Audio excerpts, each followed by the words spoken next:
How to add a gift card to Apple Wallet. Hey everybody and welcome back to our channel. So let's get started without any further ado. For that, first of all, you want to go ahead and simply open the wallet application in your iPhone.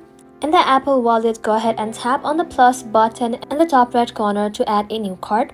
Now you want to go ahead and simply select add credit or debit card or add pass if you're adding a different type of card like a gift from supported store. If the store or retailer supports adding their gift card to Apple Wallet, scan the card using your iPhone's camera or manually enter the card number. For some gift cards, you may need to verify your details and you might also be asked to provide a PIN, security code, or complete a verification process. So once the gift card has been added, you'll see it in your Apple Wallet ready for use. So once the gift card is added to your Apple Wallet, you can use it for payments if the retailer supports Apple Pay.